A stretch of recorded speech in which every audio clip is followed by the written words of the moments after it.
7 தசாப்தங்களை தன் குரலால் ஆண்ட இசையரசி S Janaki மறைந்துவிட்டார்.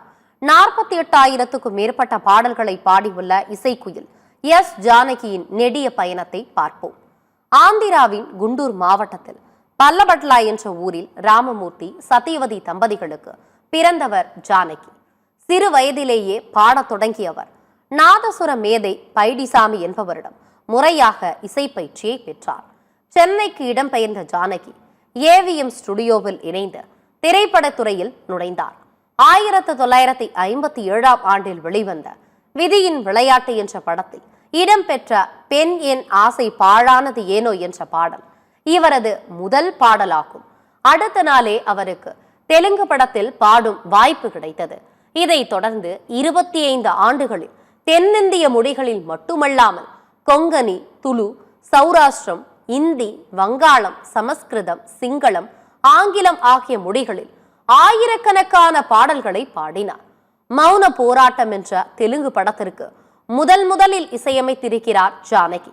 MS Viswanathan, Ilaiyaraaja, AR Rahman உள்ளிட்ட முன்னணி இசையமைப்பாளர்களின் வார்ப்பில் உருவான பாடல்களுக்கு அவர் பாடியிருந்தாலும் ஜானகியின் திறமையை முழுவீச்சில் பயன்படுத்தி கொண்டவர் இளையராஜா எனலாம்.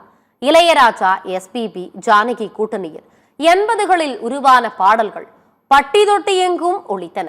பின்னணி பாடகி எஸ் ஜானகிக்கு 1986இல் தமிழ்நாடு அரசின் கலைமாமணி விருதும் 7 முறை தமிழ்நாடு அரசின் சிறந்த பாடகிக்கான விருதும் வழங்கப்பட்டுள்ளது.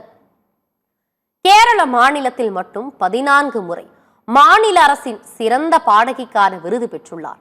10 முறை ஆந்திர மாநில அரசின் சிறந்த பாடகிக்கான விருது ஜானகிக்கு வழங்கப்பட்டுள்ளது. 1976இல் 16 வயதிலே படத்தில் பாடிய செந்தூர பூவே செந்தூர பூவே பாடலுக்காக தேசிய விருது கிடைத்தது. 1992இல் தேவர் மகன் படத்தில் பாடிய இஞ்சி இடுபழகா பாடலுக்காக தேசிய விருது பெற்றார். மொத்தம் 4 தேசிய விருதுகள் பெற்ற பெருமைக்குரியவர் எஸ் ஜானகி. 2013ஆம் ஆண்டு தனக்கு கிடைக்கவிருந்த பத்மபூஷன் விருதை எஸ் ஜானகி ஏற்க மறுத்துவிட்டார்.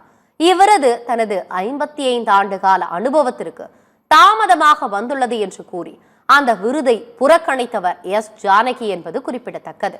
இசைக்குயில், கன்னடத்தில் கான கோகிலா என புகழப்பட்ட எஸ் ஜானகி 88 வயதில் வயது மூப்பு காரணமாக இயற்கை எய்தியுள்ளார்.